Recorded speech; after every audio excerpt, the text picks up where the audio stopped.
Hello दोस्तों, स्वागत है आपका लेक्चर नंबर 8 में।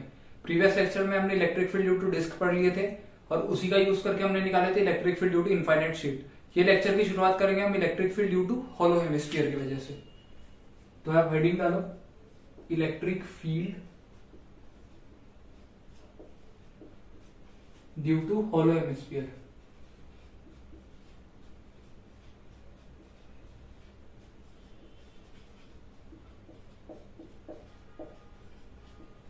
ठीक है, electric field due to hollow hemisphere. एक ऐसा हेमिस्फीयर है, ठीक है, एक ऐसा हेमिस्फीयर है, हॉलो है। इसका मतलब क्या है कि जो भी चार्ज है उसको ऐसा स्मूदी बना दो। हॉलो है, इसका मतलब क्या है, जो भी मटेरियल है वो उसके सरफेस पे डिस्ट्रीब्यूट है। तो जो भी चार्ज क्या होगा उसके सरफेस पे होगा, और अगर चार्ज सरफेस पे है तो हमें उसे कैसे बताते हैं, सरफेस चार्ज डेंसिटी से। तो हो गया sigma coulomb per metre square, इस पे चार्ज डिस्ट्रीब्यूट है। हमें क्या करना है, ये पॉइंट O जो क्या हेमिस्फीयर के सेंटर है वहां पे इलेक्ट्रिक फील्ड बताना है। देखो, जब भी कंटिन्यूअस बॉडी रहती फंडा एक ही है, छोटा सा एक एलिमेंट काटो, उसके वजह से ये पॉइंट मतलब जहां पे आपको इलेक्ट्रिक फील्ड निकालना है वो निकालो और इंटीग्रेट कर दो। तो अब सवाल उठता है कि वो छोटे एलिमेंट हेमिस्फीयर के केस में क्या होगा। देखो, हेमिस्फीयर को क्या कर सकते हैं हम, छोटी छोटी बहुत सारी रिंग्स बना सकते हैं, यानी infinite number of small rings काट लो, उनसे आप हेमिस्फीयर बना सकते हो। तो एक छोटी सी रिंग काटना पड़ेगा, एलिमेंटल रिंग। क्या करोगे, थीटा पे जाओ, एक डी थीटा का एलिमेंट लेके आओ, जैसे डी थीटा एक एलिमेंट है ना, यहाँ पे काटेंगे ऐसी हम, ये ऐसी रिंग काटेंगे, ठीक है। ये रिंग है आपकी, जिसका जो थिकनेस है वो है dr। ये जो शेडेड ये रिंग है, इस पे जो चार्ज है वो है dq, और ये जो रिंग है उसका रेडियस है स्मॉल r। क्या बोला मैंने, इस पे चार्ज dq, थिकनेस dr और रिंग का रेडियस स्मॉल r। अब देखो, हमें मालूम है कि जैसे कि आर्क है और अगर ये सेंटर पे एंगल थीटा सबटेंड कर रहा है और ये l है लेंथ ऑफ द आर्क और ये r है रेडियस, तो लेंथ ऑफ द आर्क क्या होता है, r into theta, l is equal to r theta हो जाता। तो वैसे ही dr क्या हो जाएगा, dr हो जाएगा r इंटू डी थीटा, ठीक है। सेकेंड बात, dq क्या होगा, dq को क्या लिखते हैं हम, सरफेस सिग्मा dA। सवाल उठता है dA क्या होगा, dA के लिए एलिमेंटल रिंग उठाओ पहले। तो ऐसी एक रिंग है जिसका रेडियस है स्मॉल r, और ये रिंग है हमारी, इसकी जो थिकनेस है वो है dr। अगर मैं इस रिंग को यहां से काट के ऐसे खोल दूं तो ये बन जाएंगी ऐसी स्ट्रेट। सवाल उठता है इसकी लेंथ क्या होगी, लेंथ क्या होगी, जितना रिंग का सरकमफेरेंस होगा, जो होगी 2 पाई r, और इसकी जो थिकनेस होगी वो है dr। तो छोटा सा एरिया dA क्या हो जाएगा, dA होगा लेंथ इंटू ब्रेथ, यानी 2 पाई r इंटू dr। पर हमें dr भी नहीं मालूम क्या है। ये जो dr तो पता है r डी थीटा है, ये स्मॉल r क्या है, तो उसके लिए कैसे करेंगे वो निकालना है। यहां से इसको ऐसे जोड़ दो, स्ट्रेट जोड़ो, ठीक है। ये जो एंगल है टोटल ये 90 डिग्री है, ये थीटा है, तो ये जो बचा हुआ एंगल है ये हो गया आपका 90 माइनस थीटा का एंगल हो गया। यानी ट्राइंगल कौन सा कंसीडर करना है आपको, ये वाला ट्राइंगल, ये स्मॉल r, ये जो डिस्टेंस है इसको मान लो x, ये हो गया कैपिटल R, और ये जो एंगल है वो है 90 माइनस थीटा। तो देखो cos 90 माइनस थीटा क्या होगा, x upon capital R। cos 90 minus theta sine theta, ये हो गया x अपॉन R, तो x हो गया R साइन थीटा, ठीक है। एक होगा आपका वैसे ही sine 90 minus theta, sine 90 minus theta क्या होगा, अपोजिट अपॉन हाइपोटेन्यूज, यानी r upon capital R। Sine 90 minus theta हो गया cos थीटा, ये r upon capital R, r is equals to r cos theta. तो हमें r भी पता चल गया, x भी पता चल गया, तो dA में ये r की वैल्यू और dr की वैल्यू सब्स्टिट्यूट कर देते। तो dq में करते हैं ना डायरेक्ट, dq में सिग्मा और dA की जगह ये पूरा सब्स्टिट्यूट कर देते हो। dq क्या आपका सिग्मा 2 पाई r इंटू dr, तो सिग्मा 2 पाई r क्या है आपका, r cos थीटा, और dr कितना है, r d थीटा। तो ये डी क्यू क्या हो गया आपका, डी क्यू बन गया sigma 2 pi r square cos theta D theta, इतना हो गया। अब क्या बचा है, अब देखो हमें मालूम है कि ये रिंग है और रिंग की वजह से ये ओ पॉइंट पे बताना है। हमने पढ़े थे electric field due to uniformly charged ring on its axis. तब कैसा था, एक रिंग थी जिसपे चार्ज क्यू था, ये थी रेडियस आर, ये था पॉइंट पी, ये था डिस्टेंस एक्स। तो पॉइंट पी पे जो इलेक्ट्रिक फील्ड थी उसे मैं लिखता हूं ई पी, वो थी के q x upon r square plus x square के पावर में 3/2। तो यहाँ पे रिंग जो है उस पे चार्ज क्या है, डी क्यू है, ठीक है। उसकी जो रेडियस है वो है स्मॉल आर, और जो पॉइंट पे हमें इलेक्ट्रिक फील्ड निकालना है वो है एक्स पे। तो छोटी सी रिंग की वजह से छोटी सी इलेक्ट्रिक फील्ड डीई क्या होगी, इसको मिटा दो, वो होगी के छोटा सा charge d q distance x upon small r का स्क्वायर प्लस एक्स स्क्वायर के पावर में 3/2।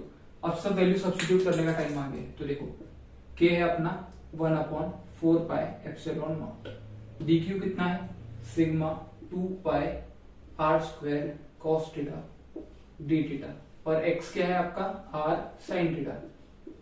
नीचे भी वैसी वैल्यूज डाल दो, आर मतलब आर स्क्वायर का मतलब R square cos square theta, और एक्स स्क्वायर का R square sine square theta के पावर में 3/2। ये बच जाएगा sigma upon 2 epsilon naught R cube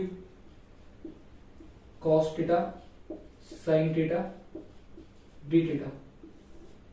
are square common आ जाएगा, अंदर बचेगा cos square theta sine square theta, total के पावर में 3/2। तो बच गया sigma upon 2 epsilon naught R cube cos square theta plus sign square theta 1 cos theta sine theta D theta, are square के पावर में 3/2, और आर स्क्वायर के power में 3/2 क्या होगा आर क्यूब,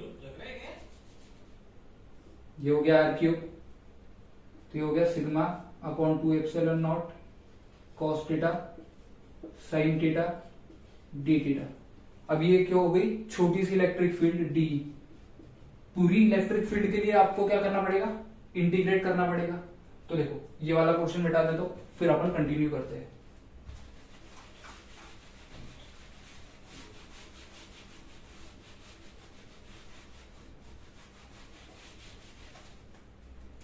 तो देखो ई नेट लिखता हूं उसको, वो क्या होगा, ये इलेक्ट्रिक फील्ड का इंटीग्रेशन, यानी sigma upon 2 epsilon not cos theta sine theta D theta. क्या करना पड़ेगा इसको, लिमिट देखो कैसे लगाएंगे। लिमिट क्या हो रहा है, थीटा की लिमिट कैसे लगाते हैं, जहां से शुरुआत हो रही है जहां पर अंत हो रहा है, ठीक है। शुरुआत हो रही है यहां से, तो लिमिट के लिए थीटा तो होगा 0। अब पूरा थीटा मतलब यहां से लेके यहां तक कवर करेगा तो पूरा हेमिस्फीयर कवर हो जाएगा, यानी अपर लिमिट हो गई पाई। पर देखो पाई नहीं होगी, क्यों, देखो जब मान लो कि ऐसा हमारा ये, इसको ये इधर ही फोकस करो, जब मैंने यहाँ पे जाके एक रिंग लिया, अगर मैं इतना थीटा ले रहा हूं तो इस पोर्शन के साथ साथ ये पोर्शन अपने आप ही कवर हो जा रहा है।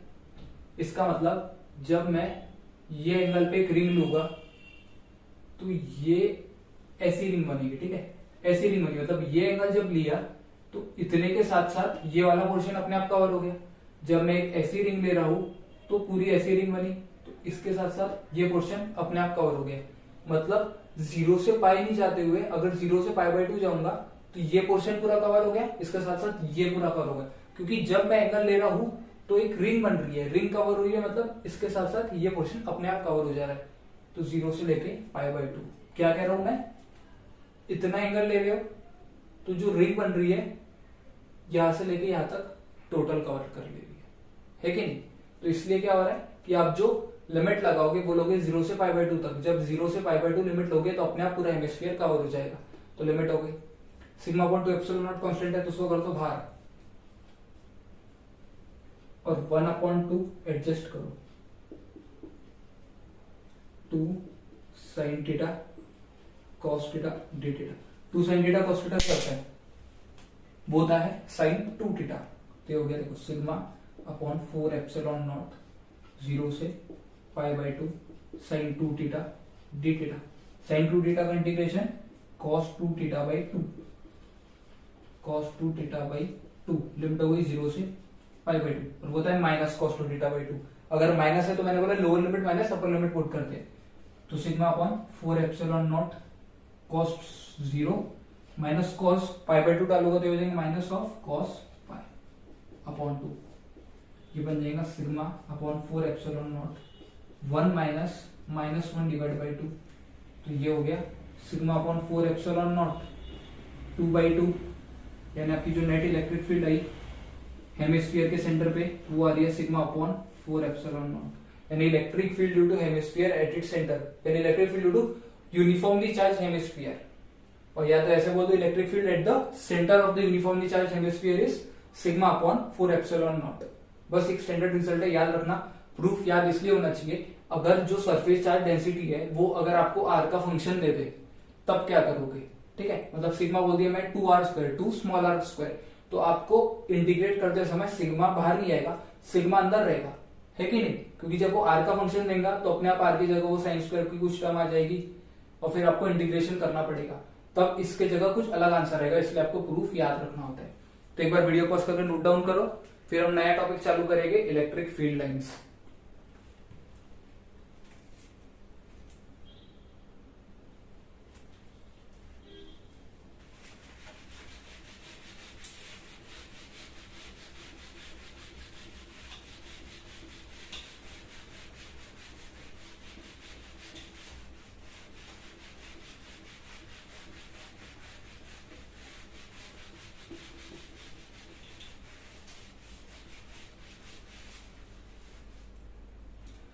नेक्स्ट हेडिंग डालो इलेक्ट्रिक लाइंस ऑफ फोर्स बोलो या इलेक्ट्रिक फील्ड लाइंस बोलो, दोनों का मतलब एक ही है।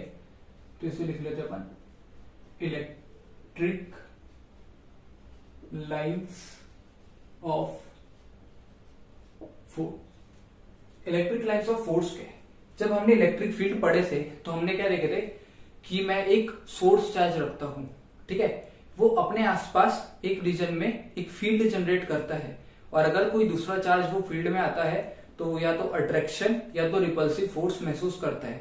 पर हमें क्या वो इलेक्ट्रिक फील्ड दिखती है? नहीं दिखती है। पर जब हमें उस इलेक्ट्रिक फील्ड को स्टडी करना है, उसको पिक्टोरियल वे में हमने रिप्रेजेंट करा, और उसे रिप्रेजेंट किसकी मदद से किया? वो किया इलेक्ट्रिक लाइंस ऑफ फोर्स के लिए, या उसे हम लिखते हैं इलेक्ट्रिक फील्ड लाइंस भी कहा जाता है। पर इलेक्ट्रिक फील्ड लाइंस को और अच्छे से समझने के लिए सबसे पहले हमें उसकी प्रॉपर्टी समझना होगा। तो सबसे पहले हम शुरुआत ही करेंगे प्रॉपर्टीज से। Properties of electric lines of force, तो ऐसे लिख लो प्रॉपर्टीज। एकदम बेसिक से पहली प्रॉपर्टी क्या कहती है? दो तरह की चार्ज होते हैं, एक होता है पॉजिटिव, एक होता है नेगेटिव। देखो पॉजिटिव चार्ज की वजह से इलेक्ट्रिक लाइंस ऑफ फोर्स कैसी होगी? देखो मान लो ये हमारा सोर्स है, ऐसे इसके वजह से जो इलेक्ट्रिक फील्ड लाइंस होगी वो होगी बाहर की तरफ, यानी electric field lines originate from positive charge. Negative की वजह से इलेक्ट्रिक फील्ड लाइंस कैसी होगी?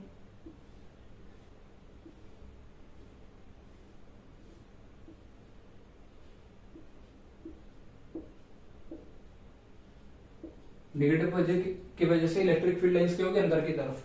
तो इसको हम लिखेंगे कैसे? देखो ये लाइंस ओरिजिनेट हुई है पॉजिटिव चार्ज से, पर खत्म कहां हो रही है? वो खत्म हो रही है कुछ इंफिनिटी पे खत्म हो रही है, ठीक है। यहां पे क्या हो रही है? टर्मिनेट हो रही है, यानी खत्म हो रही है नेगेटिव चार्ज पे, पर ओरिजिनेट कहां से हुई है? इंफिनिटी से। तो सबसे पहले एक पॉजिटिव चार्ज के लिए डेफिनेशन लिखता हूं और एक नेगेटिव चार्ज के लिए लिखता हूं, फिर दोनों को कंबाइन करके एक नेट डेफिनेशन बनेगी। तो देखो पहले क्या लिखते हैं अपन? The electric field lines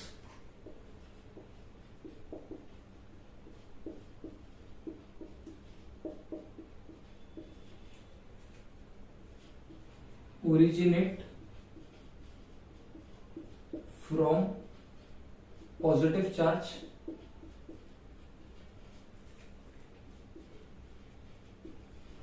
and at infinity। Originate हुई पॉजिटिव से और खत्म का हो रही है इंफिनिटी पे। सेकंड क्या कहता हूं मैं, देखो, तो electric field lines originate from infinity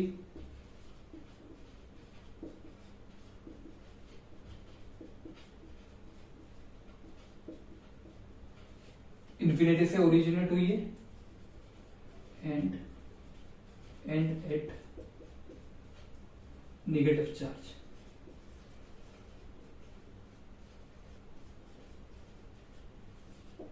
क्या बोला मैंने, पहला स्टेटमेंट है electric field lines originate from the positive charge and end at infinity, मतलब शुरुआत हुई यहां से, जैसे मतलब इनका जन्म यहां से हुआ और अंत हो रहा है कहां पे, इंफिनिटी पे। यहाँ पे जन्म हुआ इनका इंफिनिटी पे, खत्म हो रहा है कहां पे, नेगेटिव चार्ज पे। अब दोनों को कंबाइन करो तो क्या होगा, the electric field lines originate from positive और infinity and end at negative और इंफिनिटी। क्या बोला, the electric field lines generate from positive और इंफिनिटी एंड मतलब एंड पहले एंड और फिर एंड मतलब खत्म का हो रही है नेगेटिव और इंफिनिटी पे। तो ये हो गई आपकी पहली प्रॉपर्टी। एक बात और, जैसे मैं इलेक्ट्रिक फील्ड लाइंस को सेकंड प्रॉपर्टी के साथ उसको समझते चलो, तो एक बार ये वीडियो पॉज करा के आप नोट डाउन कर लेना। सेकंड प्रॉपर्टी देखो पहले उससे, और फिर वो स्टेटमेंट कहता हूं मैं कि देखो हम क्या कह रहे हैं कि इलेक्ट्रिक फील्ड लाइंस कुछ ऐसी है, तो ये क्या इंडिकेट कर रही है, यानी इलेक्ट्रिक फील्ड लाइंस के कोई भी पॉइंट पे आप टेंजेंट ड्रॉ करो तो वो क्या का डायरेक्शन बताता है, the tangent at any point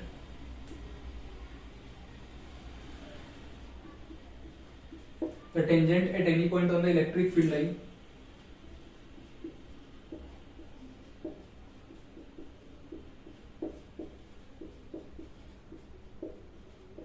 gives the direction of force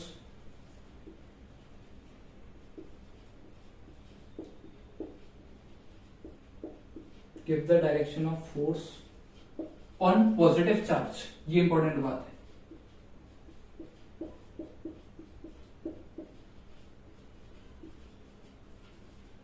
at that point the tangent at any point on the electric field line gives the direction of the force on the positive charge at that point। मतलब इस point पे अगर मैं tangent मार रहा हूं तो ये जो डायरेक्शन है ये बताता है फोर्स का डायरेक्शन, और यही होता है आपका इलेक्ट्रिक फील्ड का भी डायरेक्शन। और फोर्स ऑन किस पे, पॉजिटिव चार्ज, क्योंकि फोर्स क्या होता है, Q इंटू ई। ये पॉजिटिव चार्ज के लिए ही, अगर चार्ज पॉजिटिव है तो इलेक्ट्रिक फील्ड का जो डायरेक्शन होगा वो ही फोर्स का डायरेक्शन होगा, और अगर नेगेटिव चार्ज है तो हो जाएगा F चार्ज है माइनस Q इंटू ई। इसका मतलब direction of the force in the electric field is not same. ठीक है, तो ये हो गया आपका सेकंड स्टेटमेंट। एक बात और कि देखो हर समय जो आपकी इलेक्ट्रिक फील्ड लाइन बता रही है, मतलब और ये आपकी इलेक्ट्रिक फील्ड लाइन है और आपके जो स्पेस है, स्पेस में बहुत सारे चार्जेस पॉजिटिव मतलब मौजूद है, तो इलेक्ट्रिक फील्ड लाइन किसको रिप्रेजेंट करती है। जैसे मैं कह रहा हूं कि जो Q1 है, ये मान लो Q1 है, ये Q2 है, और ऐसे बहुत n सारे n चार्जेस है। इन सब की वजह से जो नेट इलेक्ट्रिक फील्ड है, ई नेट क्या होगा, इन सब का vector sum E1 E2 plus dot dot dot dot EN, इन सब का वेक्टर सम। तो जो आपकी इलेक्ट्रिक फील्ड लाइन होगी वो ई नेट को रिप्रेजेंट करेगी, किसी इंडिविजुअल को रिप्रेजेंट नहीं करेगी, है ना। तो यानी आपके स्पेस में अगर बहुत सारे चार्ज मौजूद है तो जो नेट इलेक्ट्रिक फील्ड जो सब चार्जेस की वजह से होगी वो ये इलेक्ट्रिक फील्ड लाइन रिप्रेजेंट करेगी। इसका मतलब the electric field line represent the net electric field. ये भी एक इंपॉर्टेंट बात है, तो वो लिख लेना। ये हो गई थी आपकी सेकंड प्रॉपर्टी। थर्ड प्रॉपर्टी देखते हैं, थर्ड प्रॉपर्टी क्या कहती है।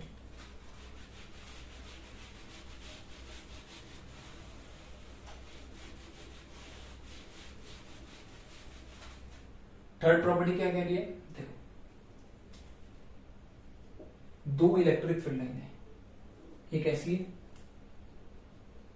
और एक मान लो ऐसी है, मतलब दो इलेक्ट्रिक फील्ड लाइन एक दूसरे को इंटरसेक्ट करेंगे। अब मैं दोनों पे टेंजेंट ड्रॉ करता हूं, इस पे जो टेंजेंट है वो भी ऐसी, मतलब ये फोर्स का डायरेक्शन हो गया, ये मतलब क्या दिख रहा है, एक ही पॉइंट पे दो डिफरेंट डायरेक्शंस है, जो कि पॉसिबल नहीं है। यानी एक ही पॉइंट पे दो डिफरेंट डायरेक्शन है, वो पॉसिबल एट अ टाइम नहीं है, एक समय पे एक ही डायरेक्शन होगा, ठीक है, क्योंकि नेट इलेक्ट्रिक फील्ड मतलब ये जो है ये आपकी इलेक्ट्रिक फील्ड लाइन है, ये एक पॉइंट पे इंटरसेक्ट कर रही है, मैं दोनों पे टेंजेंट मारूं तो दो एक ही पॉइंट पे दो डिफरेंट डायरेक्शन हो गए, जो पॉसिबल नहीं है, इसलिए इलेक्ट्रिक फील्ड लाइन कभी इंटरसेक्ट नहीं कर सकती। अगर आपको एग्जाम में कोई क्वेश्चन है और मान लो कि ऐसे दे दिया ये इलेक्ट्रिक फील्ड लाइन ऐसे चार्ज है और ऐसे क्या कर दिया उसने, मान लो ऐसे क्रॉस करके दे दिया, तो क्या हो रही, दो इलेक्ट्रिक फील्ड लाइन एक दूसरे को इंटरसेक्ट कर रही है, जो कि पॉसिबल नहीं है, ठीक है। Electric field line never intersect each other. तो इनका क्या हो गया, इनका स्टेटमेंट क्या हो गया, इलेक्ट्रिक फील्ड लाइन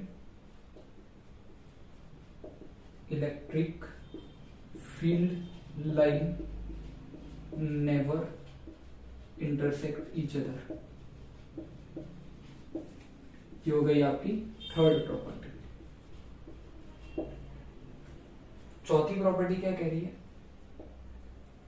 जैसे कोई पॉइंट पे मान लो कि जैसे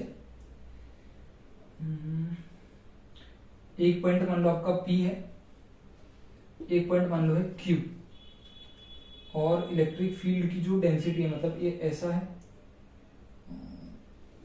ऐसा ऐसा, क्या दिख रहा है, इलेक्ट्रिक फील्ड लाइन की डेंसिटी जो है वो P पॉइंट पे ज्यादा है as compare to Q point. तो स्टेटमेंट क्या कहते हैं, if the density of electric field lines, the density of electric field lines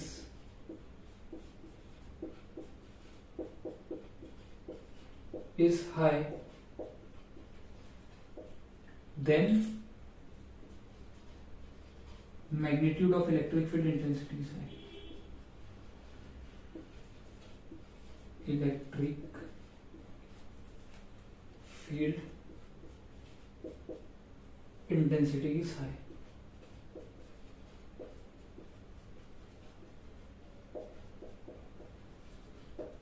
क्या बोला, if the density of electric field lines is high then the magnitude of electric field intensity is high। उसी point पे मतलब electric field at point P is greater than electric field at point Q, ठीक है।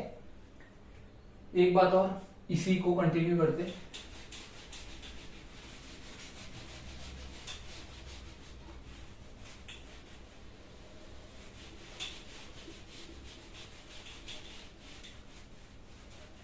क्या कह रहा हूं कि जैसे दो मैं चार्जेस बनाता हूं, दोनों भी पॉजिटिव लो कंपैरिजन के तौर पे, एक है आपका Q1 एक है Q2, ये आप नीचे लिख देंगे उसको, और अब मैं इन दोनों को जैसे इलेक्ट्रिक फील्ड बनाता हूं,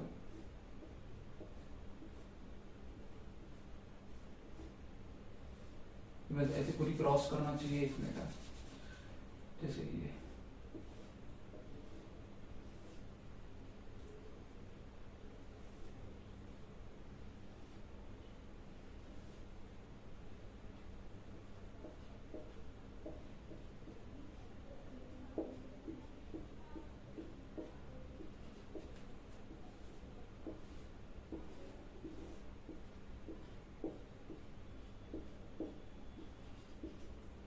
क्या दिख रहा है, अब ऑब्जर्व करो, पहले में जो है इलेक्ट्रिक फील्ड लाइन की डेंसिटी ज्यादा है, मतलब इस चार्ज से इलेक्ट्रिक फील्ड लाइन ज्यादा आ रही है as compare to this charge. ये क्या बताता है, magnitude of Q1 is greater than magnitude of Q2। अगर आपको दो चार्जेस दिए हैं और एक में इलेक्ट्रिक फील्ड लाइन की डेंसिटी ज्यादा है या एक चार्ज से इलेक्ट्रिक फील्ड लाइन ज्यादा आ रही है, इसका मतलब उसका मैग्नीट्यूड ज्यादा है as compare to next one. एक फिफ्थ प्रॉपर्टी देखो,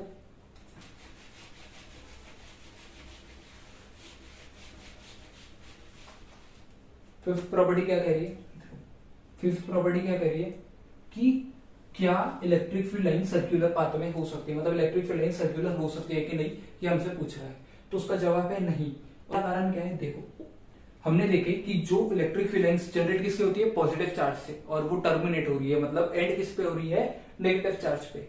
अगर इलेक्ट्रिक फील्ड लाइन सर्कुलर है और मैं कह दूं कि मेरा चार्ज मान लो यहाँ रखा है जिसकी वजह से पॉजिटिव चार्ज है, जिसकी वजह से इलेक्ट्रिक फील्ड लाइंस ऐसी आ रही है, इसका मतलब इलेक्ट्रिक फील्ड लाइंस शुरुआत भी पॉजिटिव से हुई और खत्म भी पॉजिटिव पे हो गई, जबकि ऐसा पॉसिबल नहीं है, क्योंकि इलेक्ट्रिक फील्ड लाइंस जनरेट कैसे होती है, पॉजिटिव से, और खत्म किस पे होती है, वो होती है नेगेटिव पे। अगर ऐसा मतलब बोल दिया कि इलेक्ट्रिक फील्ड लाइन सर्कुलर है, तो इसका मतलब क्या हुआ, वो जनरेट भी पॉजिटिव से हुई और टर्मिनेट भी किस पे हो गई, पॉजिटिव पे, तो ये पॉसिबल नहीं है, इसलिए इलेक्ट्रिक फील्ड लाइन सर्कुलर नहीं हो सकती। सिक्स प्रॉपर्टी क्या कह रहा है, सिक्स प्रॉपर्टी कह रहा है the number of the lines originating from the charge,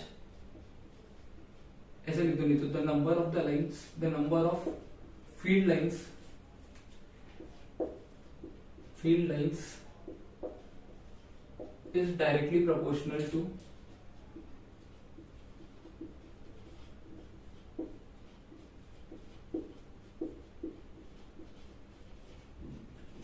the magnitude of the charge।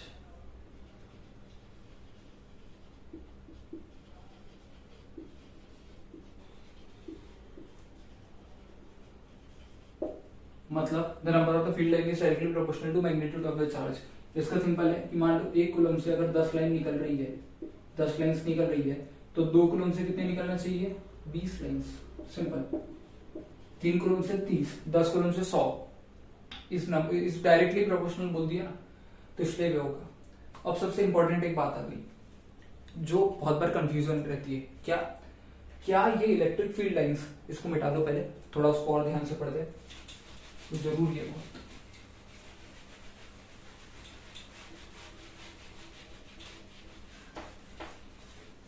क्या कह रहे हैं कि जैसे मान लो कि ये 2 केस लेते हैं, एक में इलेक्ट्रिक फील्ड ऐसी है,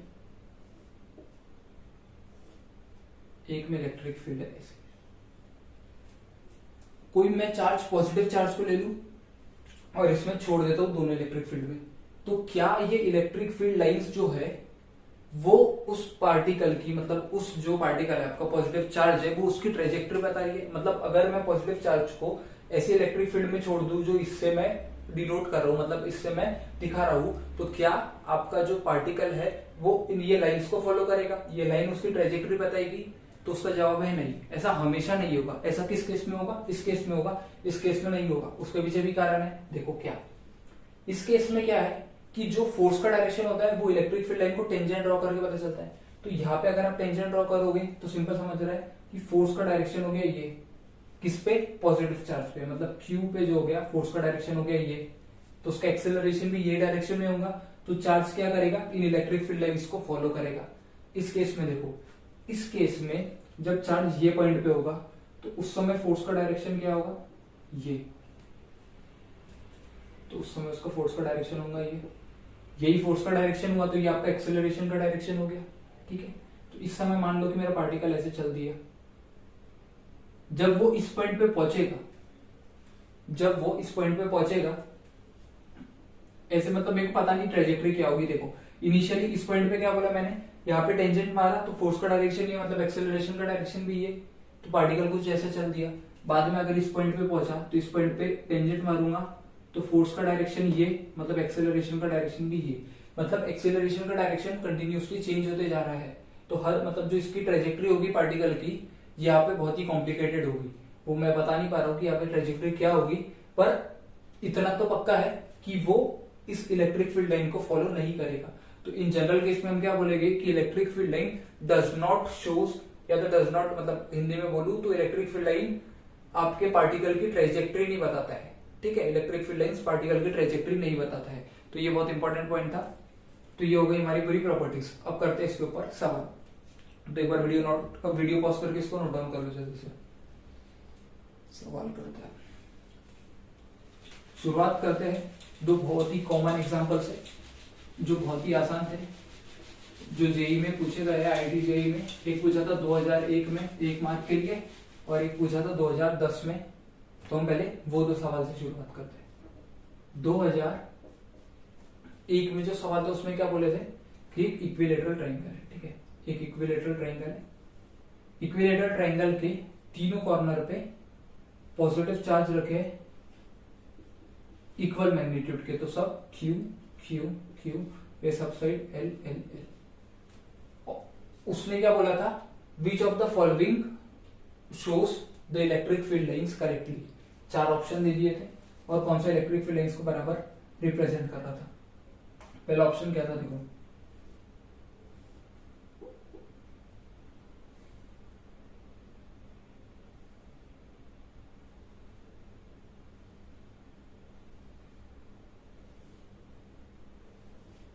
ऑप्शन ये था।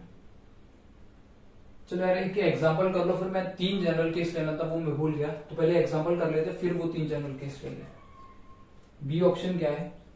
बी ऑप्शन कह रहा है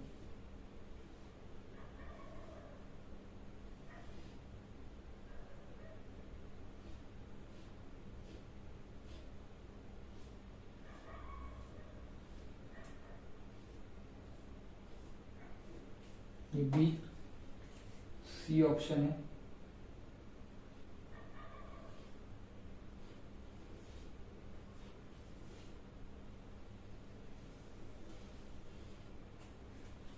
स्पिनर रहता था ना उसके जैसा, और डी है सही ऑप्शन तो दे दो यार।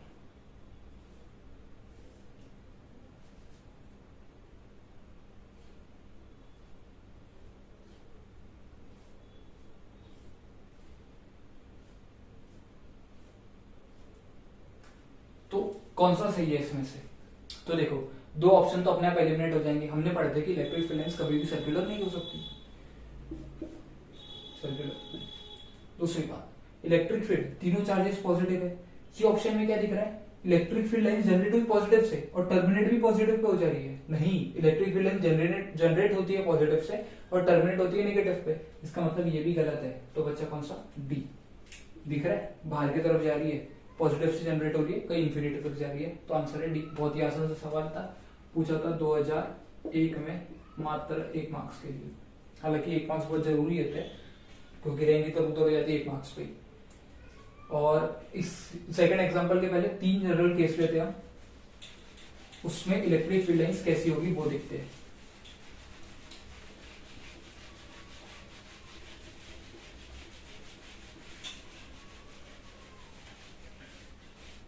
पहला केस लेते हैं।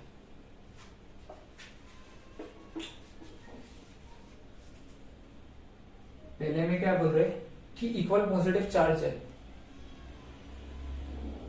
इक्वल चार्जेस है दोनों पॉजिटिव।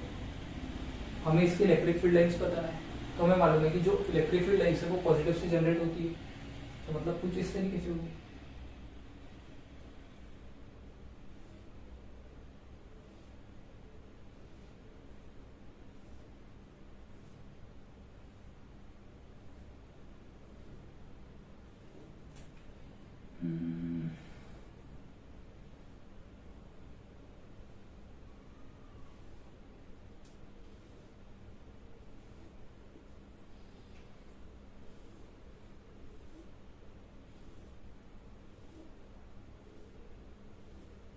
और सबके एरो के डायरेक्शन होंगे बाहर की तरफ, सब होंगे बाहर, क्योंकि पॉजिटिव है ना, तो पॉजिटिव से बाहर की तरफ जाती है।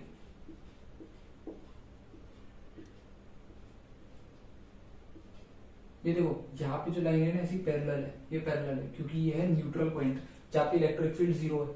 तो लाइन कैसी है? पैरेलल जा रही है। इलेक्ट्रिक फील्ड 0 है कि नहीं, तो लाइन क्या है? पैरेलल जा रही है, क्योंकि वो कहीं इनफाइनाइट पे मीट करेगी ऐसा हम मत दे रहे, वो पैरेलल जा रही है। ठीक है।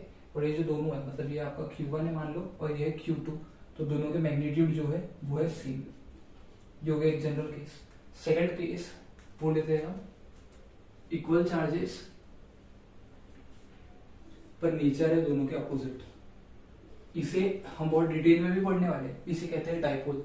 तो ये जो डायग्राम होगा बहुत ही सिमेट्रिक होगा क्योंकि दोनों से इक्वल नंबर ऑफ लाइंस निकलेगी। मतलब कैसा होगा? देखो, इससे ऐसे निकलेगी तो एक लाइन ऐसी, फिर एक लाइन में ऐसा कह रहा हूं तो फिर एक और लाइन ऐसी, इससे ऐसी, इससे ऐसी, तो इसमें ऐसी, इसमें ऐसी। क्योंकि दोनों के मैग्नीट्यूड सेम है तो आपका जो डायग्राम होना चाहिए एकदम सिमेट्रिक।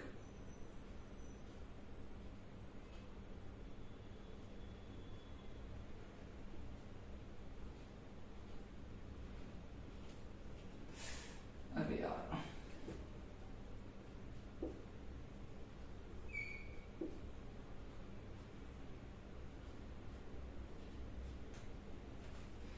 क्या हुआ?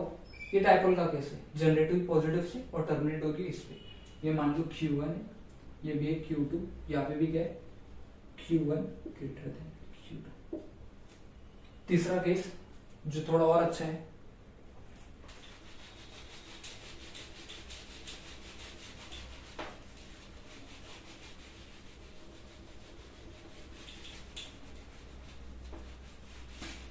तीसरे केस में क्या है, एक तो दोनों के नेचर अलग है और दोनों का मैग्नीट्यूड भी सेम नहीं है। कैसा, जैसे ये दिया है, एक है पॉजिटिव एक है निगेटिव, ये मान लो Q1 है, ये है Q2, और क्या दिया है, mod of Q1 greater than Q2। Electric field lines कैसी होगी, तो ऐसी होगी।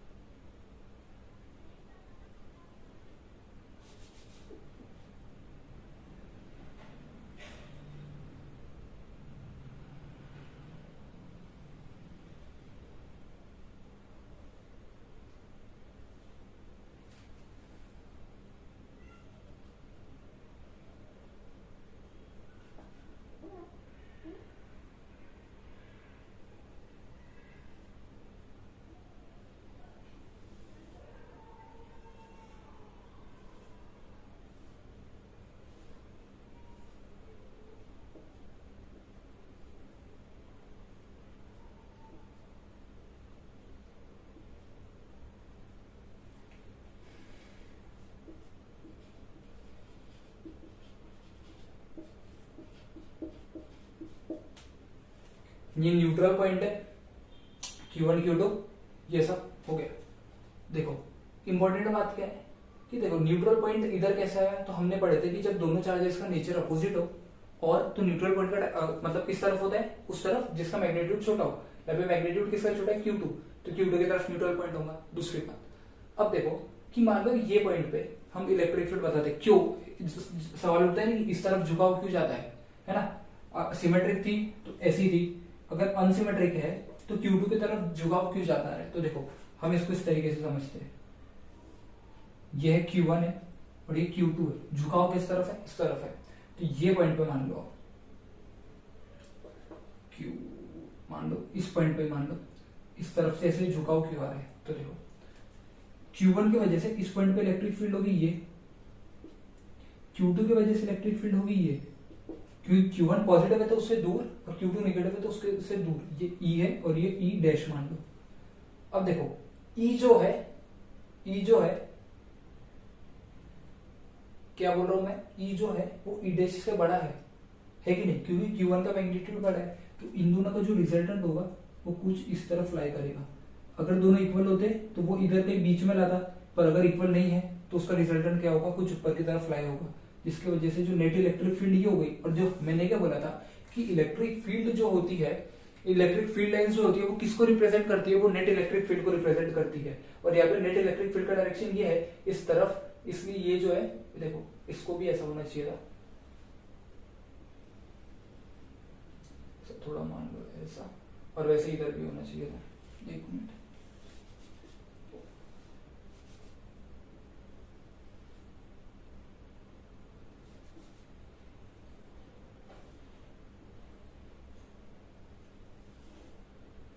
ऐसा कुछ, ठीक है। तो क्या बोल रहा हूं मैं कि नेट इलेक्ट्रिक फील्ड आ गई इस तरफ, इसलिए इलेक्ट्रिक फील्ड लाइंस का झुकाव इस तरफ ज्यादा होगा, क्योंकि इलेक्ट्रिक फील्ड लाइंस क्या नेट इलेक्ट्रिक फील्ड को रिप्रेजेंट करती है, ठीक है। तो ये उस हिसाब से थोड़ा इंपॉर्टेंट था। अब सेकंड सवाल करते हैं, तो एक बार वीडियो पॉज करके आप जल्दी से नोट डाउन कर लो।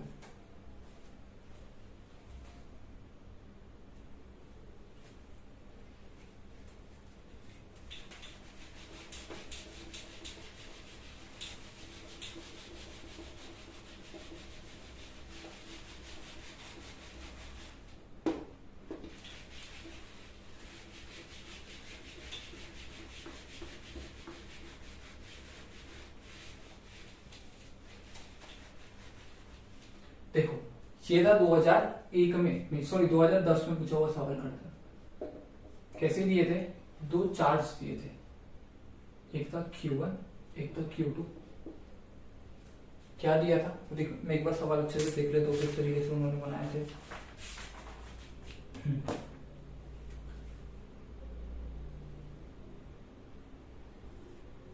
सिमेट्रिक तो होना चाहिए।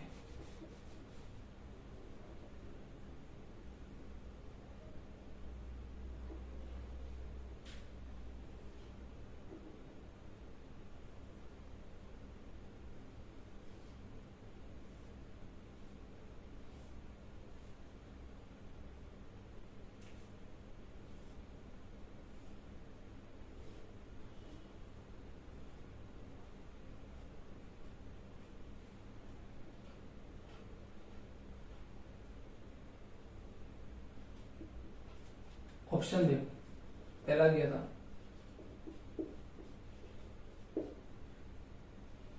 ये Q1 है,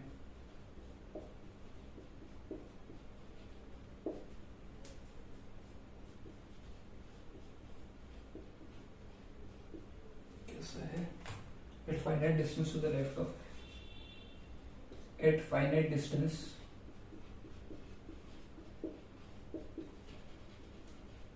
to the left of Q1 electric field is 0.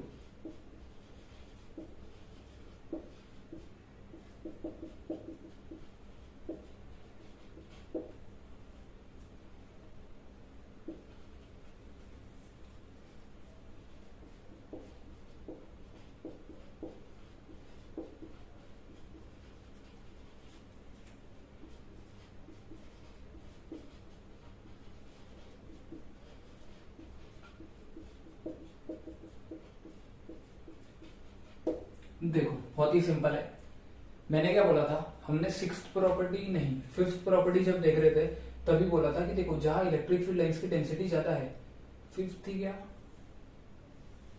हाँ फिफ्थ प्रॉपर्टी थी या फोर्थ थी, जो भी प्रॉपर्टी थी, तब हमने देखे थे कि जहां पे देखो इलेक्ट्रिक फील्ड लाइंस की डेंसिटी ज्यादा है उस वहां पे इलेक्ट्रिक फील्ड की इंटेंसिटी भी ज्यादा होगी। और दूसरी इसमें हमने ये देखे थे कि जहां इलेक्ट्रिक फील्ड लाइंस की डेंसिटी ज्यादा है तो इसका मतलब उस चार्ज का मैग्नीट्यूड ज्यादा है, उस चार्ज का मैग्नीट्यूड ज्यादा है। तो यहाँ पे देखो, यहाँ पे इलेक्ट्रिक फील्ड लाइंस की डेंसिटी ज्यादा है as compare to this side, मतलब मोड ऑफ Q1 यानी magnitude of Q1 is greater than magnitude of Q2। दूसरी बात, उसने पूछा कि ऐसा पॉइंट जहाँ पे इलेक्ट्रिक फील्ड हो 0, तो देखो कौन सा पॉइंट हमने पढ़े थे इक्विलिब्रियम प्रॉब्लम्स में, सेकंड पॉइंट पढ़ाया था मैंने आपको कि अगर दोनों चार्जेस का नेचर सेम नहीं है तो इक्विलिब्रियम पॉइंट उस तरफ लाई होगा जिस तरफ चार्ज का मैग्नीट्यूड कम होगा।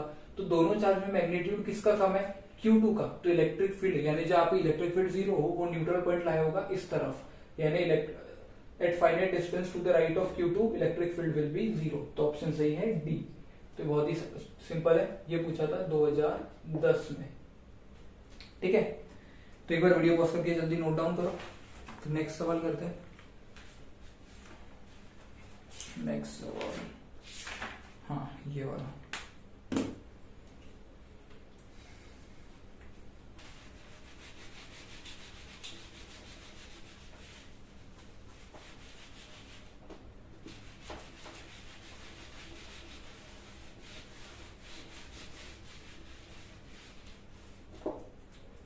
देखो क्या सवाल दिया है, दो चार्जेस दिए, ठीक है। चार्जेस क्या क्या दिया उसने, +Q और -2Q दिया है, एक है +Q और एक है -2Q, दोनों के बीच में डिस्टेंस दिए। क्या बोला उसने, sketch the electric field lines also indicate neutral point।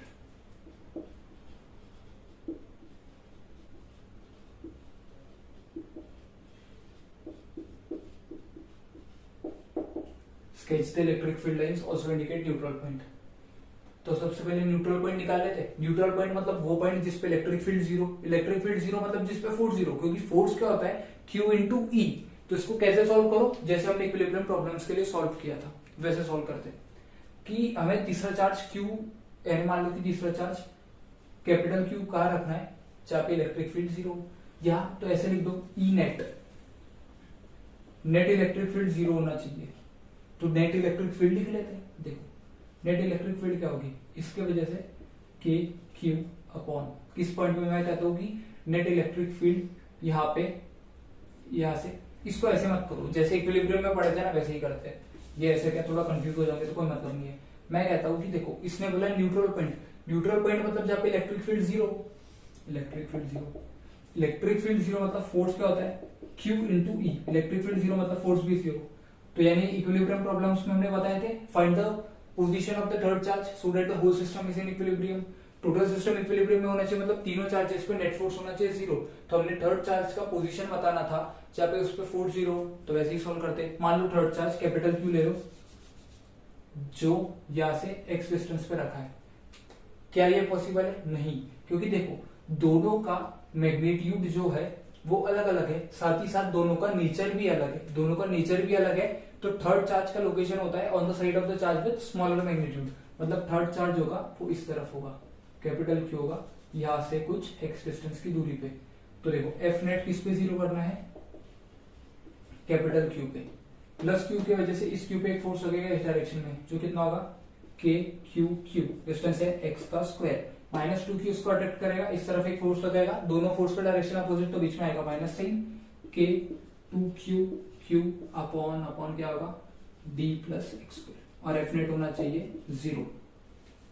करो rearrange, K Q Q upon X square, two K Q Q upon D plus x square, K Q Q ने मार दिया, रीअरेंज कर लो, D plus x square is equal to two X square, तो D plus X कितना हो गया root two x, तो एक्स हो गया d upon root two minus one, ये हो गया आपका न्यूट्रल पॉइंट का लोकेशन। अब इलेक्ट्रिक फील्ड लाइन कैसे ड्रॉ करोगे, इलेक्ट्रिक फील्ड लाइन ड्रॉ करते समय ये याद रखना कि इलेक्ट्रिक फील्ड लाइन का झुकाव उस तरफ होगा जिस तरफ मैग्नीट्यूड कम हो। क्यों, तो इसके पहले वाले जब मैंने थर्ड केस कराया था उसमें बताया था, क्यों, क्योंकि उस पॉइंट पे एक और बार एक्सप्लेन कर दे दो, पहले इलेक्ट्रिक फील्ड लाइन बनाते हैं, ठीक है।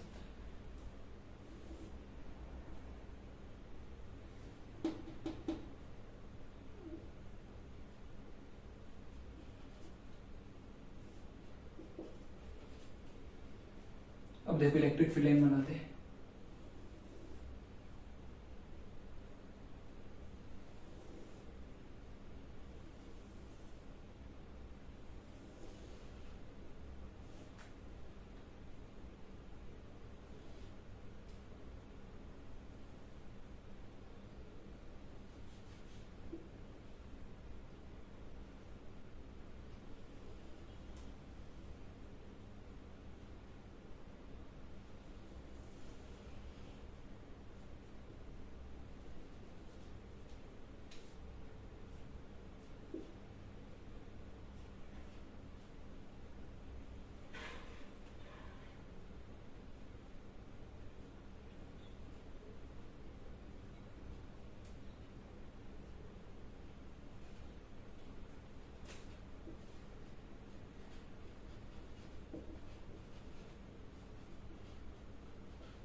तो देखो ये इस तरीके से हमने इलेक्ट्रिक फील्ड लाइंस बना लिए, और हमने क्या करे, ये d is equal to root two minus one क्या हो गई आपकी, d is equal to root two minus one क्या हो गई आपकी न्यूट्रल पोजीशन हो गई। तो ये हो गई हमारी इलेक्ट्रिक फील्ड लाइंस, और हमने न्यूट्रल पॉइंट भी इंडिकेट कर दिया। एक अब इस पे लास्ट सवाल लेते हैं, तो एक बार वीडियो पॉज करके नोट डाउन कर लेना।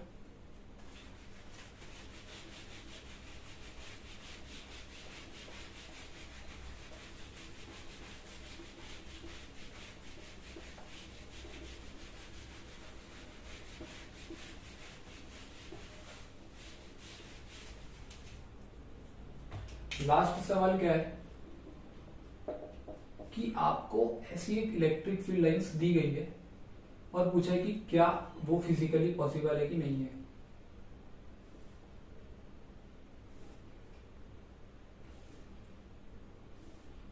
ये ऐसे दी है और पूछा है आर दिस फील्ड लाइंस, या तो इलेक्ट्रिक फील्ड लाइंस देखो, electric field lines physically possible, क्या ये असलियत में इस तरीके से हो सकती है कि नहीं, चेक करना है। बहुत ही सिंपल है। हमने देखे थे कि इलेक्ट्रिक फील्ड लाइंस सर्कुलर नहीं हो सकती। क्यों, क्योंकि जो वर्क डन है वो उसमें जीरो नहीं होता था, पर उसके यहां से रिलेशन डायरेक्टली नहीं है, इनडायरेक्ट कैसे समझो, किस तरीके से सोचे थे कि देखो इलेक्ट्रिक फोर्स जो आपका इलेक्ट्रोस्टैटिक फोर्स जो है वो क्या कंजर्वेटिव फोर्स है, और कंजर्वेटिव फोर्स में वर्क डन क्लोज पाथ में जीरो होना चाहिए। तो हम ये चेक कर लेते हैं कि इसमें वर्क डन क्लोज पाथ में जीरो आता है कि नहीं। अगर वो आता है इसका मतलब ये फील्ड लाइन पॉसिबल है, अगर वो नहीं आता तो ये फील्ड लाइन पॉसिबल नहीं है। करके देखते हैं क्या वर्क डन जीरो होता है। एक बार थोड़ा अच्छा डायग्राम बनाते हैं।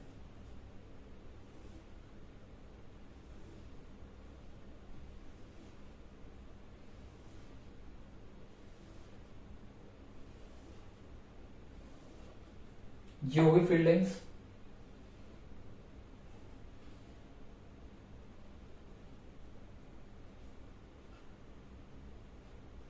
ये साइड यार मतलब दूसरा मार्क करनी है,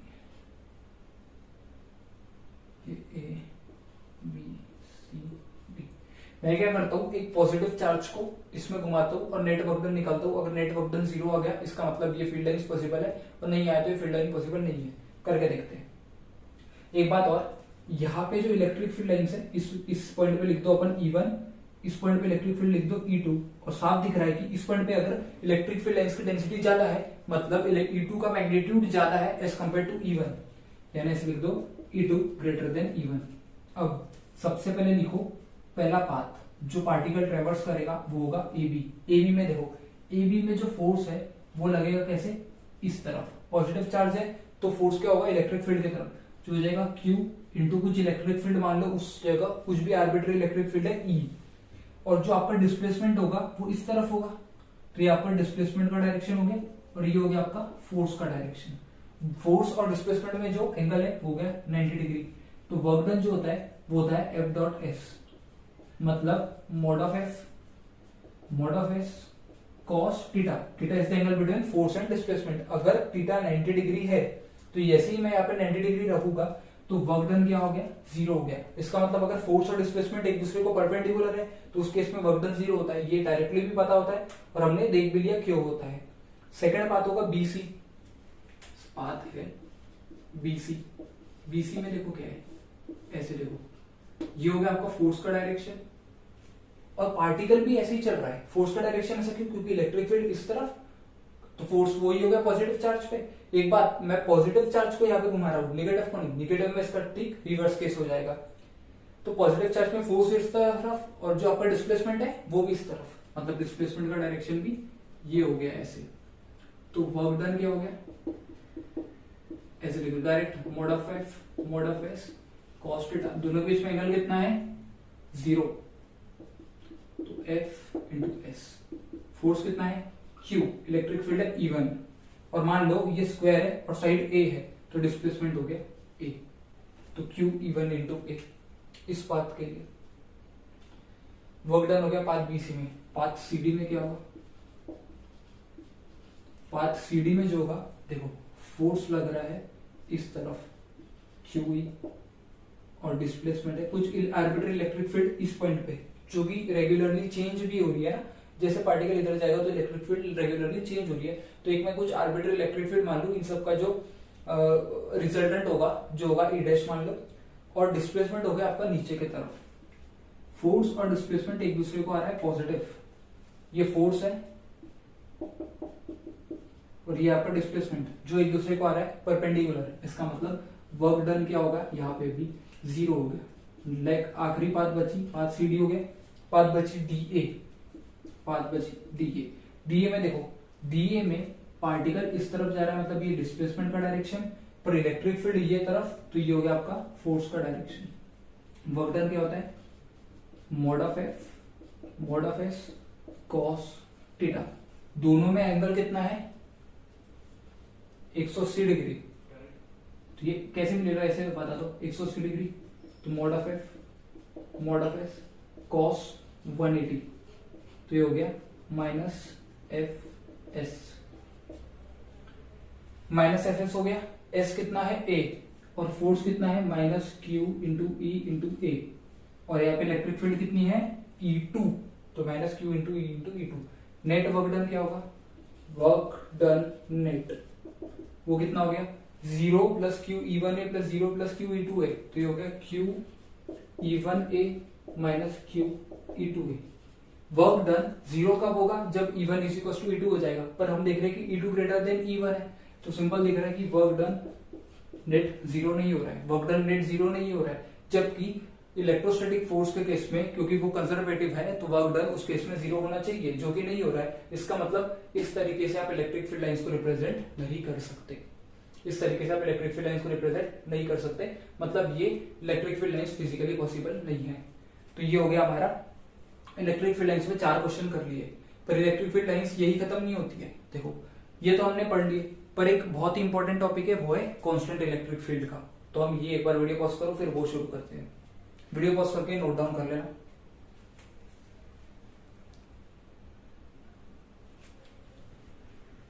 फिर चालू करो। अब हेडिंग डालो कांस्टेंट इलेक्ट्रिक फील्ड, क्योंकि उस पर अच्छे सवाल बनते हैं।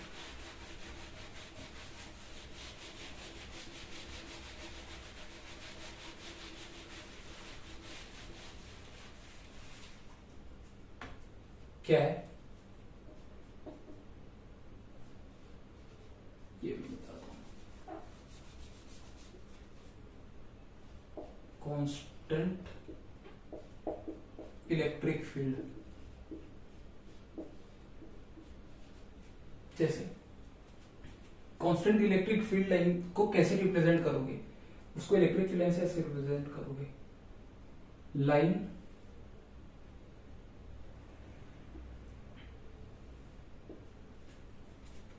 Lines with equal spacing, lines with equal spacing क्या बताती है? ये बताती है constant electric field. Lines with equal spacing बताती है आपकी कांस्टेंट इलेक्ट्रिक फील्ड। ठीक है, ये हो गया। अब देखो मैं क्या कर रहा हूं, ये इलेक्ट्रिक फील्ड है ई, कांस्टेंट है, कोई चार्ज ई और इसका डायरेक्शन ये ऐसे लिख दो। ठीक है, और इसको थोड़ा ठीक है ऐसे ही रखो। मैं कह रहा हूं कि अगर कोई पॉजिटिव चार्ज Q को मैं इस पे छोड़ दूंगा तो फोर्स क्या होगा? फोर्स क्या होता है? F होता है Q इंटू ई, मतलब direction of the force is same as rate of electric field. Electric field का डायरेक्शन ये, तो इस पे फोर्स भी होगा इस तरफ, वो होगा F, और वो F कितना होगा? मैग्नीट्यूड वाइज Q इंटू ई। तो पार्टिकल का एक्सेलरेशन क्या होगा? पार्टिकल का एक्सेलरेशन होगा Q E बाई M, इसमें कोई शक वाली बात नहीं है। और अगर देखो इलेक्ट्रिक फील्ड कांस्टेंट है, Q भी कांस्टेंट, M भी कांस्टेंट, मतलब आपका एक्सीलरेशन क्या हो गया? कांस्टेंट। और एक्सीलरेशन कांस्टेंट है तो ये कैसे अपन मोशन अंडर ग्रेविटी का केस जैसे डील करते थे काइनेमेटिक्स में, वैसे ही इसको डील करेंगे। तो अगर एक्सीलरेशन कांस्टेंट है तो तीन अपनी इक्वेशन है जिनको आप यूज करोगे यहाँ पे।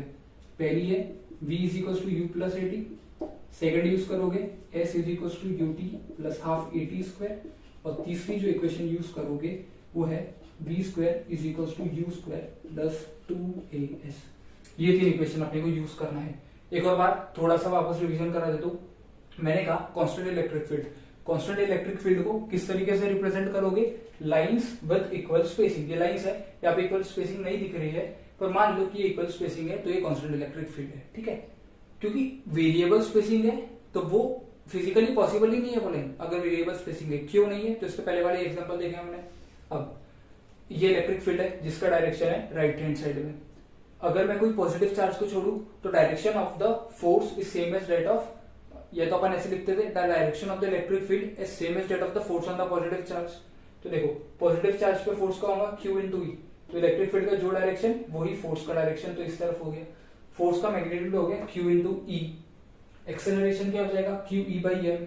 इलेक्ट्रिक फील्ड कांस्टेंट है, charge Q constant, mass constant, मतलब एक्सेलरेशन कांस्टेंट। एक्सेलरेशन कांस्टेंट कैसा केस हो गया? मोशन अंडर ग्रेविटी, जो हम काइनेमेटिक्स में पढ़े थे। उस समय कौन सी तीन इक्वेशंस यूज होती है? v is equal to u plus at, s is equal to u t plus half at square, v square is equal to u square plus 2as, और एक्सेलरेशन हो गया Q E by m। Electric field constant है, और electric field जब हो सकता है कि हमें इलेक्ट्रिक फील्ड E नॉट ही दे दे या E बोल दे, और कई बार कुछ प्लेट्स के क्वेश्चन करेंगे जहां पे हम इलेक्ट्रिक फील्ड निकालेंगे तो वहां पे थोड़ा एक्सेलरेशन चेंज हो जाएगा, पर रहेगा तो वो कांस्टेंट ही। ठीक है, तो एक बार वीडियो पॉज करके ये नोट डाउन कर लो कि छोटे छोटे एग्जांपल से अपन इसकी शुरुआत करते हैं। एक बात और, जो इलेक्ट्रिक फील्ड लाइंस है वो इस पार्टिकल की ट्रेजेक्टरी भी डिनोट करेंगे सिर्फ इसी केस में। क्यों? क्योंकि इस केस में एक्सेलरेशन का डायरेक्शन और मतलब जो आपका इलेक्ट्रिक फील्ड का डायरेक्शन है वो एक्सेलरेशन का डायरेक्शन सेम है। नहीं तो क्या हो रहा है कि जो इलेक्ट्रिक, सॉरी मैं कह रहा हूं कि इसमें क्या है, जो इलेक्ट्रिक फील्ड का डायरेक्शन और एक्सेलरेशन का डायरेक्शन सेम है।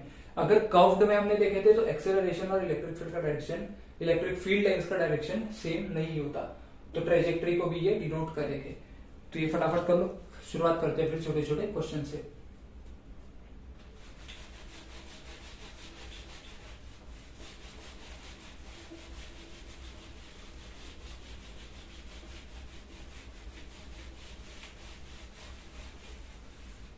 क्या है? पहला क्वेश्चन लेते हैं, पेंडुलम के ऊपर 2 क्वेश्चन करेंगे। क्या, जैसे एक पेंडुलम है, कह दिया हमने ये रिजिड सपोर्ट है, इस पॉइंट से एक पेंडुलम हैंग हो रहा है, इस पे चार्ज Q है, मास M है और स्ट्रिंग की लेंथ L है, इलेक्ट्रिक फील्ड लग रही है नीचे की तरफ E। हमें क्या बताना है, फाइंड द टाइम पीरियड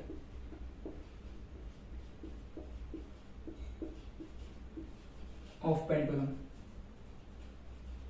क्या होना चाहिए, देखो बेसिक में जो आपका फॉर्मूला होता है ना वो ये होता है, टाइम पीरियड ऑफ पेंडुलम क्या होता है, T is equal to 2 under root of L by G. कब, जब ये इलेक्ट्रिक फील्ड नहीं लग रही है, मतलब ऐसा केस है और इसमें मास M है, तो T is equal to 2 under root of L by g. Charge Q रखे तो कोई दिक्कत नहीं, अब इलेक्ट्रिक फील्ड लग रही है E नीचे की तरफ, तो ये फॉर्मूला को लिखते हैं हम G इफेक्टिव।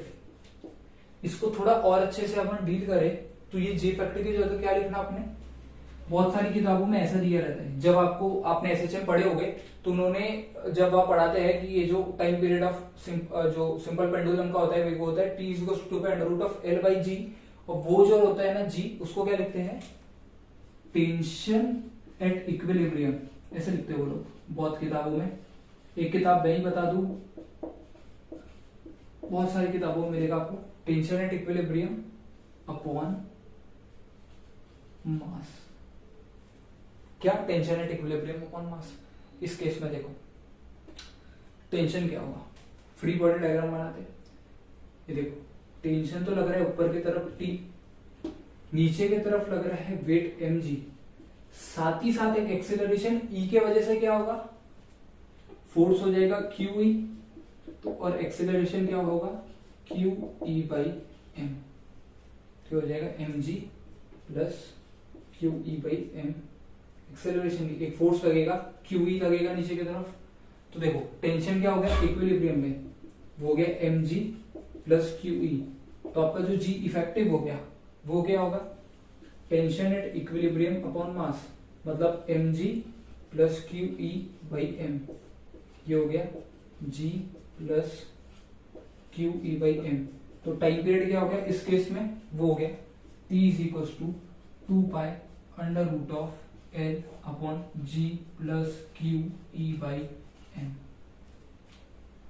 ठीक है, तो बहुत ही बेसिक सा सवाल था, और इसमें बस ये चीज आप लोगों को पता नहीं होंगे तो नोट डाउन कर लो, और उम्मीद करता हूँ कि आप लोग बहुत जब एसएचएम पढ़े होंगे तो ये आप लोग पढ़ चुके होंगे ये जो है, तो इसको एक बार वीडियो पॉज करके नोट डाउन कर लो, फिर थोड़ा सा और इसको अपडेट करते हैं। पेंडुलम का क्वेश्चन होगा नेक्स्ट में।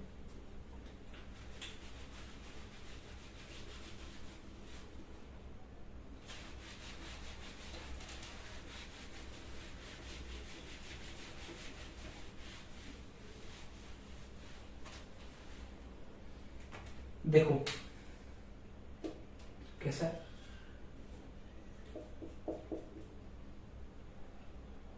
इनिशियली मेरा पेंडुलम था ऐसा,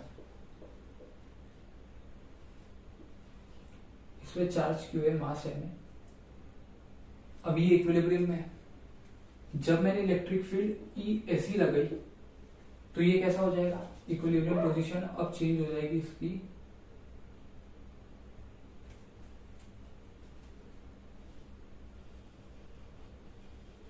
ये हुई इसकी इक्विलिब्रियम पोजीशन। और इस केस में मेरे को बताना है find the time period of pendulum, जो कि बहुत ही आसान है बताना। कैसे, हमें क्या करना है, सिर्फ फोर्स बैलेंस करना है। देखो ये हमारा बॉब है, टेंशन लग रहा है ऐसे T, वेट लग रहा है नीचे mg, और फोर्स लग रहा है इस तरफ QE। अब देखो एक फोर्स ऐसा लग रहा है, एक फोर्स ऐसा लग रहा है, जो रिजल्टेंट फोर्स होगा उसका मैग्नीट्यूड क्या होगा, रिजल्टेंट फोर्स का मैग्नीट्यूड क्या होगा, अंडर रूट ऑफ, यानी इसको इस तरीके से लिख दो, मैं लिख रहा हूं कि टेंशन को वेक्टर फॉर्म में डायरेक्ट मैग्नीट्यूड के फॉर्म में लिखते हैं ना, जैसे अपने को पता है कि कुछ आपका रिजल्टेंट है A I cap plus B J cap है, तो मैग्नीट्यूड ऑफ रिजल्टेंट क्या होगा, दोनों इसका under root of A square plus B square, ऐसा हो जाएगा। ठीक है, तो वैसे ही यहाँ पे क्या हो जाएगा, रिजल्टेंट मतलब टेंशन है आपका रिजल्टेंट, क्योंकि इन दोनों का जो रिजल्टेंट होगा वो होगा कुछ इस तरफ, जो टेंशन को बैलेंस करेगा। तो टेंशन जो हो जाएगा आपका इक्विलिब्रियम पे वो हो जाएगा under root of m ji square plus एक फोर्स होगा क्यू ई स्क्वायर। तो हमारा जो जी इफेक्टिव है वो क्या होता है, tension at equilibrium upon mass, तो वो हो जाएगा एम जी square plus Q E square upon M. M अंदर रहेगा स्क्वायर रूट के, तो अंदर बचेगा क्या, G square plus Q E by M का स्क्वायर। तो टाइम पीरियड हो गया टी, ये टी टाइम पीरियड का है और ये टी टेंशन है, तो इसको टीपी लिख देता हूं टाइम पीरियड का।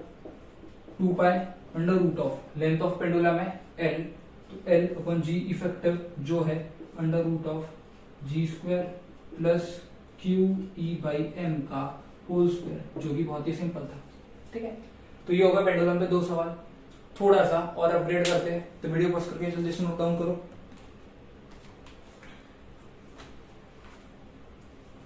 दूसरा सवाल देखता हूं मैं जब तक, कौन सा है, ये रहा।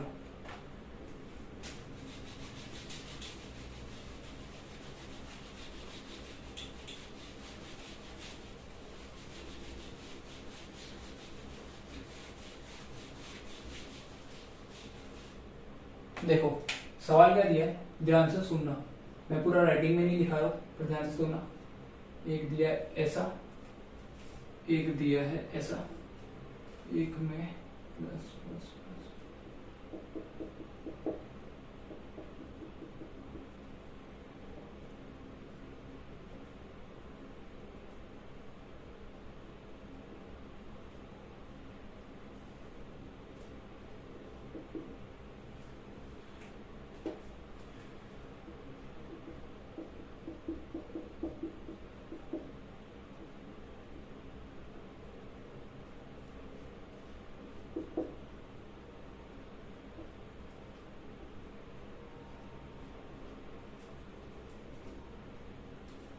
क्या बोला, दिया है टाइम टेकन बाय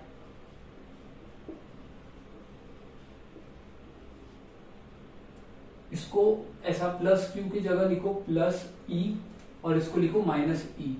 ठीक है, ये हो गया प्रोटॉन, ये हो गया electron. Time taken by proton and electron to cover distance d, to cover distance d is tp and te respectively। क्या फाइंड करना है अपने को, find tp divide by te, ये हमें बताना है। एक बात और, यहाँ पे फोकस क्या करना है, देखो ठीक है, प्लस ई के लिए और माइनस ई के लिए। हाँ देखो क्या हो रहा है, ये पॉजिटिव चार्ज है और प्लस ई और इलेक्ट्रिक फील्ड नीचे है, पॉजिटिव चार्ज पे फोर्स भी होगा नीचे, यहाँ पे इलेक्ट्रिक फील्ड ऊपर है और ये निगेटिव चार्ज है, तो इस पे फोर्स होगा नीचे, क्योंकि फोर्स क्या होता है, Q इंटू ई होता है। और अगर ये निगेटिव चार्ज है तो यहाँ पे आ जाएगा माइनस, तो इसका मतलब direction of the force is opposite to that of electric field, इसलिए यहाँ पे इलेक्ट्रिक फील्ड को इस तरीके से बनाया है। पूछा क्या है हमें, टीपी बाई टी, मतलब टाइम टेकन निकालना है। देखो बहुत ही सिंपल है, हमने बोला कि जो इलेक्ट्रिक फील्ड कांस्टेंट है ये ई कांस्टेंट है, एक्सीलरेशन जो होगा दोनों केस में वो क्या होगा, क्यू ई बाई एम, नीचे ये होगा q E by m. Q क्या है आपका, चार्ज है, ई इलेक्ट्रिक फील्ड मास। तो देखो सबसे पहले बात करते हैं इलेक्ट्रॉन के केस की, एक बेसिक बात करते हैं, नहीं तो ठीक है, एक जनरल केस की बात करते हैं, फिर उनको कन्वर्ट कर देंगे। तो देखो एक्सीलरेशन ये हो गया, पार्टिकल को इनिशियली जस्ट रिलीज किया है, मतलब इनिशियली सिर्फ ऐसे छोड़ा है, तो उसको जीरो वेलोसिटी से छोड़ा है, ऐसा कुछ मैंने पटका नहीं है, यानी ऐसा है छोड़ दिया, ऐसे मैंने उसको पटका नहीं है, तो यानी इनिशियली उसकी जो वेलोसिटी कितनी है, इनिशियल वेलोसिटी u है 0। मेरे को क्या बताना है, टाइम बताना है, तो इक्वेशन यूज करो, s is equal to u t plus half a t square. S कितना है, दोनों के बीच में डिस्टेंस जो है d, u 0 तो a 0, हाफ एक्सीलरेशन कितना है, q E by m into t square. सब कुछ रीअरेंज करो तो टी स्क्वायर क्या हो गया, 2md अपॉन क्यू ई। अब इसको क्या करेंगे, वो कर देते हैं अपन, ठीक है। फॉर इलेक्ट्रॉन के लिए क्या हो जाएगा ये, फॉर इलेक्ट्रॉन टाइम हो जाएगा टी ई का स्क्वायर 2, मास हो गया एम ई डी अपॉन क्या है ये ई इंटू ई, ठीक है। और फॉर प्रोटॉन कितना हो जाएगा T P square 2 M P D upon E E. और वैसे भी आप डायरेक्ट देखोगे यहां से तो देखो दोनों के केस में 2 तो डी दोनों के इसमें सेम है, क्यू की जगह आएगा ई दोनों के इसमें, क्योंकि अभी यहाँ पे सिर्फ मैग्नीट्यूड कंसिडर कर रहे हैं, क्योंकि एक्सीलरेशन में इनिशियल ही डायरेक्शन कंसिडर हो चुका है, तो इसलिए वो कंसिडर करने की जरूरत नहीं है, ठीक है। और इलेक्ट्रिक फील्ड दोनों में सेम है, इसका मतलब जो टाइम है, time is directly proportional to under root of mass, क्योंकि दोनों के सिर्फ मास अलग है, बाकी सब क्वांटिटी सेम है। फिर भी या तो डायरेक्ट यहां से करो तो और सिंपल हो जाएगा, या तो इन दोनों का रेशियो ले लो, अपने को टीपी अपॉन टी निकालना है, तो देखो T P square upon T E square कर लो, ये हो जाएगा 2 M P D upon E, और करोगे तो ये हो जाएगा reverse E upon 2 M E D, 2 D E इन सब ने एक दूसरे को मार दिया, तो T P square upon T E square क्या हो गया आपका M P upon M E, तो T P upon T E क्या हो गया root m P upon root m. अगर आप यहाँ पे इस चीज को डायरेक्टली जज कर देते तो इतनी फालतू पंचायत करने की जरूरत नहीं पड़ती, आप डायरेक्ट लिखते t p upon t e is equal to root m P upon root m e. अगर सवाल में आपको पूछता है कि किसको ज्यादा समय लगा, यानी विच मतलब प्रोटॉन और इलेक्ट्रॉन में किसने ज्यादा समय यूज किया, तो उसका आंसर है प्रोटॉन, क्योंकि देखो mass of the proton is greater then mass of the electron, पहले लेक्चर में पढ़े थे। मास ऑफ द प्रोटॉन क्या होता है, वो होता है 1836 times greater then mass of the electron. इसको स्क्वायर रूट में डालोगे तो नियरली 37 टाइम्स आ जाएगा ये मास ऑफ इलेक्ट्रॉन। इसका मतलब इसको जो है प्रोटॉन को इलेक्ट्रॉन के मुकाबले 37 गुना ज्यादा समय लग रहा है, ठीक है। तो इसलिए टाइम अगर आपको पूछ रहे तो टीपी ग्रेटर देन टी आ जाएगा। एक बात तो ये हो गई, ये हो गया, ठीक है। तो एक बार वीडियो पॉज करके नोट डाउन कर लो, बहुत ही सिंपल सा सवाल था, और ये इक्वेशन इसलिए लगी क्योंकि आपका एक्सेलरेशन कांस्टेंट था। अगर एक्सेलरेशन कांस्टेंट नहीं होता तो ये इक्वेशन नहीं लगती, ठीक है। वीडियो पॉज करके नोट डाउन करो, फिर एक और सवाल करते हैं इसी बेसिस पे।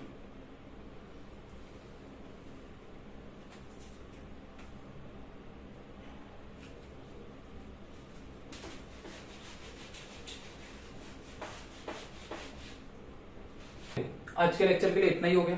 आज अपन ने इलेक्ट्रिक फील्ड लाइंस का पूरा पढ़ लिया। सबसे पहले अपन ने निकाले थे electric field due to hollow hemisphere, उसके सेंटर पे, फिर इलेक्ट्रिक फील्ड लाइंस पूरा डिस्कशन हो गया और कांस्टेंट इलेक्ट्रिक फील्ड की थोड़ी थोड़ी शुरुआत होगी। नेक्स्ट लेक्चर में हम कांस्टेंट इलेक्ट्रिक फील्ड में ही पार्टिकल को प्रोजेक्टाइल में अगर ऐसे फेंकते हैं अपन, कुछ एंगल पे फेंकते हैं तो वो प्रोजेक्टाइल पाथ फॉलो करेगा, ठीक है। तो अगले लेक्चर के लिए आपसे एक रिक्वेस्ट है कि प्रोजेक्टाइल का थोड़ा बहुत रिवीजन करके आ जाओ। और वैसे मैं शुरुआत में भी आपको यहाँ पे एक बार प्रोजेक्टाइल का थोड़ा बहुत रिवीजन करा दूंगा, रेंज, मैक्सिमम हाइट निकालने वगैरह बता दूंगा, और फिर हम नेक्स्ट लेक्चर में प्रोसीड करेंगे।